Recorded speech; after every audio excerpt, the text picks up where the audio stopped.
ಜಾತಿಗಣತಿ ವರದಿಯಿಂದ ಒಬಿಸಿ ಮೀಸಲಾತಿಯಲ್ಲಿ ಏನಾದರೂ ಬದಲಾವಣೆ ಆಗುತ್ತಾ? ನಿನ್ನೆ ಜಾತಿಗಣತಿ ವರದಿಯನ್ನ ಸರ್ಕಾರಕ್ಕೆ ಕೊಡಲಾಗಿದೆ. ಅದು ಕ್ಯಾಬಿನೆಟ್ ಮೀಟಿಂಗ್ ನಲ್ಲೂ ಕೂಡ ಅದು ಮಂಡನೆ ಆಗಿದೆ. ನಾಳೆ 17ನೇ ತಾರೀಕು ಇದ್ರ ಮೇಲೆ ವಿಸ್ತೃತ ಚರ್ಚೆ ಆಗುತ್ತೆ. ಈಗ ಜಯಪ್ರಕಾಶ್ ಹೆಗಡೆ ಅಧ್ಯಕ್ಷತೆಯ ಆಯೋಗದ ಶಿಫಾರಸುಗಳು ಮುಸ್ಲಿಮರಿಗೂ ಬಂಪರ್, ಲಿಂಗಾಯತ ಹಾಗೆ ಒಕ್ಕಲಿಗರಿಗೂ ಅನುಕೂಲ ಅಂತಂದ್ರೆ ಒಬಿಸಿ ಪಟ್ಟಿಯ ವಿವಿಧ ಜಾತಿಗಳ ಮೀಸಲಾತಿ ಮರುವರ್ಗೀಕರಣಕ್ಕೆ ಸಂಬಂಧಪಟ್ಟಂಗೆ ಶಿಫಾರಸು ಹೋಗಿದೆ. ಯಾವ್ಯಾವ ಜಾತಿಗೆ ಎಷ್ಟೆಷ್ಟು ಪ್ರಮಾಣದ ಮೀಸಲಾತಿ ಸಿಗುತ್ತೆ ಅನ್ನುವಂಥದ್ದು ಈಗಿರುವಂಥದ್ದು ಕುತೂಹಲ. ವಿಷಯ ಏನು ಅಂತ ಅಂದ್ರೆ, ಪರಿಶಿಷ್ಟ ಜಾತಿ ಪರಿಶಿಷ್ಟ ಪಂಗಡ ಇಬ್ರು ಸೇರಿ 1,60,00,000ಕ್ಕೂ ಹೆಚ್ಚಿರುವಂಥವ್ರು. ಅವ್ರಿಗೆ ಈಗ ಏನಿದೆ 17.5, 6.95 ಅದು ಯಥಾ ಪ್ರಕಾರವಾಗಿ ಮುಂದುವರಿಯುತ್ತೆ. ಆದರೆ ಉಳಿದಂತೆ ಒಬಿಸಿ ಏನಿದ್ದಾರೆ ಅಂತ ಅಂದ್ರೆ ಒಕ್ಕಲಿಗರು, ಲಿಂಗಾಯತರು ಸೇರಿದಂತೆ ಉಳಿದ ಹಿಂದುಳಿದ ಜಾತಿಗಳು ಏನ್ ಬರುತ್ತೆ ಒಬಿಸಿ. ಸರ್, ನನ್ನ ರೆಸಿಗ್ನೇಷನ್ ಯಾಕೆ ಸರ್? ನಾನೇ ಜಾಬ್ಸ್ ನ ಕ್ರಿಯೇಟ್ ಮಾಡಿ ಬಾಸ್ ಆಗ್ಬೇಕು ಅಂತಿದ್ದೀನಿ. ಹೇಗೆ? Boss Vala B the boss. ಅವರಿಗೆ ಜನಸಂಖ್ಯೆಗೆ ಅನುಗುಣವಾಗಿ ಮೀಸಲಾತಿಯನ್ನ ಹೆಚ್ಚಿಸಬೇಕು ಅನ್ನೋ ಶಿಫಾರಸ್ಸಿದೆ. ಮುಸ್ಲಿಂ ಸಮುದಾಯದ ಮೀಸಲಾತಿ ಎಷ್ಟಿದೆ? ಈಗ 4 ಇದೆ. ಅದನ್ನ 8ಕ್ಕೆ ಏರಿಸಬೇಕು ಅನ್ನುವಂಥ ನಿಟ್ಟಿನಲ್ಲಿ ಶಿಫಾರಸ್ಸಿದೆ ಅನ್ನುವಂಥದ್ದು ಗೊತ್ತಾಗ್ತಾ ಇದೆ. ಲಿಂಗಾಯತರು ಹಾಗೆ ಒಕ್ಕಲಿಗರಿಗೆ ಎಷ್ಟಿದೆ? ಅವರಿಬ್ಬರಿಗೂ ಕೂಡ ಈಗ ತಲಾ 3% ಹೆಚ್ಚಿಸಬೇಕು ಅನ್ನುವಂಥದ್ದು ಶಿಫಾರಸ್ನಲ್ಲಿ ಹೇಳಲಾಗಿದೆ ಅನ್ನುವಂಥದ್ದು ಗೊತ್ತಾಗ್ತಾ ಇದೆ. ಈಗಿರುವಂಥದ್ದು ಎಷ್ಟು? ಈಗ 3A 3Bಗೆ ಸಂಬಂಧಪಟ್ಟಂಗೆ 4% ಅಷ್ಟು ಒಕ್ಕಲಿಗರಿಗೆ, 3Bಗೆ ಸಂಬಂಧಪಟ್ಟಂಗೆ 5% ಅಷ್ಟು ಲಿಂಗಾಯತರಿಗಿದೆ, ಅಂದ್ರೆ ಅವ್ರು ಬರುವಂಥ ಸಮುದಾಯ. ಸೊ ಈಗ ಪ್ರಸ್ತುತ ಹಿಂದುಳಿದ ವರ್ಗಗಳಿಗೆ 32% ಇದೆಲ್ಲ ನಾವು ಲೆಕ್ಕಾಚಾರ ಹಾಕಿ ನೋಡಿದಂಥ ಸಂದರ್ಭದಲ್ಲಿ ಅದನ್ನ ಹೆಚ್ಚಿಗೆ ಮಾಡಬೇಕು ಅನ್ನುವಂಥ ಸೂಚನೆ ಇದೆ ಅನ್ನುವಂಥದ್ದು ಗೊತ್ತಾಗ್ತಾ ಇದೆ. ಇನ್ನು SC/ST ಎಷ್ಟಿದೆ? SC 17.5 ಇದೆ ಪರಿಶಿಷ್ಟ ಜಾತಿ, ST ಬಂದ್ಬಿಟ್ಟು 6.95 ಇದೆ.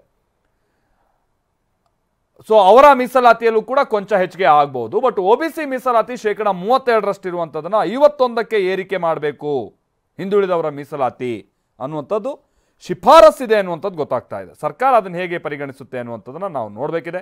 ಈಗ 2A ಪ್ರವರ್ಗಕ್ಕೆ ಸಂಬಂಧಪಟ್ಟಂಗೆ 15% ಇದೆ, 2Bಗೆ ಸಂಬಂಧಪಟ್ಟಂಗೆ 4% ಇದೆ. ಅದನ್ನು ಅಂದರೆ ಮುಸ್ಲಿಮರಿಗೆ ಸಂಬಂಧಪಟ್ಟಂಗೆ ಅದನ್ನು 8ಕ್ಕೆ ಏರಿಸಬೇಕು ಅನ್ನುವಂಥದ್ದು ಶಿಫಾರಸು.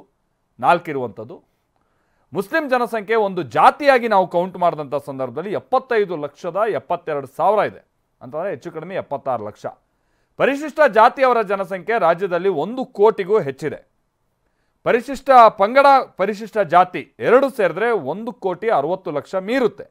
ಹೀಗಾಗಿ ಮೀಸಲಾತಿಯಲ್ಲೂ ಕೂಡ ಕೊಂಚ ಬದಲಾವಣೆ ಆಗಬೇಕು ಅನ್ನುವಂಥ ನಿಟ್ಟಿನಲ್ಲಿ ಸೂಚನೆ ಇದೆ ಅನ್ನುವಂಥ ಸಂಗತಿ ತಿಳಿದು ಬರ್ತಾ ಇದೆ. ಅಂದರೆ ಒಂದು ಶಿಫಾರಸನ್ನು ಜಯಪ್ರಕಾಶ್ ಹೆಗಡೆ ಅವರ ನೇತೃತ್ವದ ಸಮಿತಿ ಏನಿತ್ತು ಅದು ಶಿಫಾರಸು ಮಾಡಿದೆ. ಅದನ್ನು ಕನ್ಸಿಡರ್ ಸರ್ಕಾರ ಹೇಗೆ ಮಾಡುತ್ತೆ ಅನ್ನುವಂಥದ್ದನ್ನು ನೋಡಬೇಕಿದೆ. ಆ ಪ್ರಕಾರವಾಗಿಯೇ ನಾವು ಸರ್ಕಾರ ಕಂಪ್ಲೀಟಾಗಿ ಯಥಾವತ್ತವಾಗಿ ಶಿಫಾರಸು ಇದ್ದಂಥ ವಿಚಾರವನ್ನೇ ಆದೇಶದ ರೂಪದಲ್ಲಿ ತರೋದಕ್ಕೆ ಸಾಧ್ಯ ಇದೆಯಾ? ಅದು ಕೋರ್ಟ್ನ ಕೆಲ ಹಿಂದಿನ ತೀರ್ಪುಗಳು, ಕೆಲ ಅಡಚಣೆಗಳು ಕಾನೂನಾತ್ಮಕವಾಗಿದೆ. ಗೊತ್ತಿಲ್ಲ ಇದನ್ನು ಹೇಗೆ ಸರ್ಕಾರ ಪರಿಗಣಿಸುತ್ತೆ ಅಂತ. ಜಾತಿ ಗಣತಿ ಬಗ್ಗೆ ಪಕ್ಷದ ಪ್ರಣಾಳಿಕೆಯಲ್ಲೇ ಇತ್ತು, ಮೊದಲೇ ವರದಿ ಜಾರಿ ಆಗಬೇಕಾಗಿತ್ತು ಅನ್ನುವಂಥನ್ನೆಲ್ಲ ಕೆಲವರು ಹೇಳ್ತಾ ಇದ್ದಾರೆ. ಅದು ಯಾರ್ಯಾರು ಏನೇನು ನೋಡೋಣ. ಶಿಫಾರಸ್ಸಿನ ಮೀಸಲಾತಿ ಪ್ರಮಾಣದ ವಿಚಾರವಾಗಿ ನಾವು ನೋಡ್ತಾ ಹೋಗೋದಾದರೆ, ಪ್ರವರ್ಗ 1A ಅಡಿಯಲ್ಲಿ ಮೀಸಲಾತಿ ಸದ್ಯ 6% ಇದೆ ಶಿಫಾರಸ್ಸಿನಲ್ಲಿ. ಶಿಫಾರಸ್ಸಿನಲ್ಲಿ ಇರುವಂಥದ್ದು. ಸೊ ಪ್ರವರ್ಗ 1 ಈಗ ಎಷ್ಟಿದೆ? 4% ಇದೆ. ಅದನ್ನು 6%ಗೆ ಅಂತ. 1B ಇರುವಂಥದ್ದನ್ನು 12%ಗೆ ಏರಿಸಬೇಕು ಅನ್ನುವಂಥದ್ದು ಸೂಚನೆ ಇದೆ ಅನ್ನುವಂಥದ್ದು ಗೊತ್ತಾಗ್ತಾ ಇದೆ. ಸೊ ಶಿಫಾರಸ್ಸಿನಲ್ಲಿರುವಂಥ ಮೀಸಲಾತಿ ಪ್ರಮಾಣ ನಾವೀಗ ಹೇಳ್ತಾ ಇರುವಂಥದ್ದು. ಹಾಗೆ ಈಗಿರುವಂಥ 2A ಎಷ್ಟಿದೆ? 15 2Aಗೆ ಸಂಬಂಧಪಟ್ಟ ಹಾಗೆ ಇದನ್ನು 10%ಗೆ ಏರಿಕೆ ಮಾಡಬೇಕು ಅನ್ನುವಂಥದ್ದನ್ನು ಉಲ್ಲೇಖ ಇದೆ ಅನ್ನುವಂಥದ್ದು ಗೊತ್ತಾಗ್ತಾ ಇದೆ. 2Aಗೆ ಸಂಬಂಧಪಟ್ಟಂಗೆ. 2Bಗೆ ಸಂಬಂಧಪಟ್ಟಂಗೆ 8%ಗೆ ಅದನ್ನು ಏರಿಕೆ ಮಾಡಬೇಕು ಅಂತ. ಅದು 4% ಇದೆ. ಅದನ್ನು 8%ಗೆ ಏರಿಕೆ ಮಾಡಬೇಕು ಅನ್ನುವಂಥದ್ದು ಉಲ್ಲೇಖ ಇದೆ ಅನ್ನುವಂಥದ್ದು ಗೊತ್ತಾಗ್ತಾ ಇದೆ.